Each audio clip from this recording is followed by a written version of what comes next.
Studies show anywhere from 2 to 4% of those in prison nationwide were wrongfully convicted. One group is now trying to do something about that. Oklahoma is one of the last states to start the Innocence Project. In tonight's To The Point, 2 News anchor Russ McCaskey sits down with the dean of Oklahoma City University's School of Law to find out more.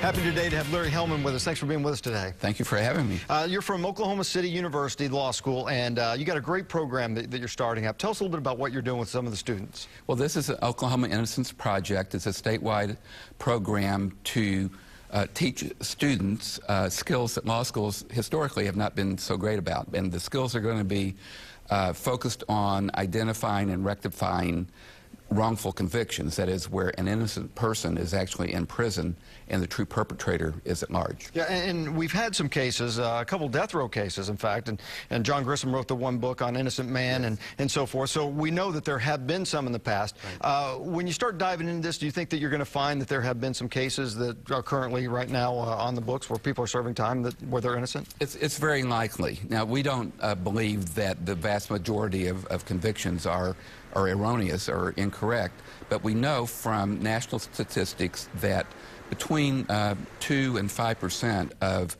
serious convictions, that is in capital cases, murders and rapes and sexual assaults, we know that over a 30-year period, between 2 and 5% of those have actually resulted in exonerations. And that's a disturbing number. Sure, absolutely. And some states have an Innocent Project. Oklahoma never has, correct? That's correct. We're one of the last states with a substantial population to have such a program, even though we've had a good number of exonerations in our state. So we'll be joining about 50 other innocence clinics, mostly affiliated with other law schools. We'll be gaining the benefit of their experience and taking it from there. Obviously, the state kind of benefits when they see where maybe they've gone wrong with some of these investigations, but it's also tremendous for the students to get this kind of experience because they're realizing post-conviction how they can look at some cases maybe in a different way. Well, absolutely, and they see how our legal system works up close and personal. And again, I said they learn skills such as fact investigation, learning how to analyze scientific evidence, learning how to interrogate or interview witnesses and find evidence that maybe wasn't found in the original trial. And those are skills that will be transferable to any field of practice. All right, okay, so you have how many students are going to be doing this? It's a 4-credit course, correct? Absolutely. The students we'll have 8 students a semester in the clinic actually getting credit. There'll be a volunteer group that will be assisting in reviewing requests for assistance. We're already receiving those, and we expect to be overwhelmed with them. Right.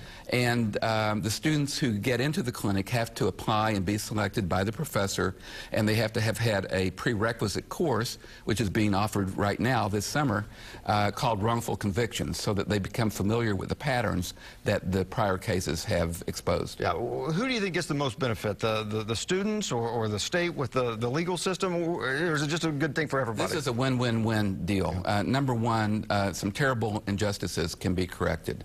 Number two, the public benefits by helping us find out that a crime we thought was solved really isn't, and we need to find the true perpetrator. I mean, nationally, we know of over 90 cases where someone committed serious crimes when an innocent person was already in prison for something that person had done before. So there's a public safety element is there. And of course the students are going to benefit, and the victims of these wrongful convictions. You know, and I think that, you know, anytime you go into a prison, everyone says that you know, they're wrongfully convicted or whatever. But, you know, there are some cases, and I think that you kind of hit on something that everyone, I think, in Oklahoma wants to have a legal system that's very fair, and they want to put the right person behind bars. And so even though maybe a case seemed to have been solved before, it's going to be better for everyone if they can actually find the right person. Absolutely. I think the end game of all this is that the public's trust and confidence in our criminal justice system will be justifiably improved, and it will be fair for everybody.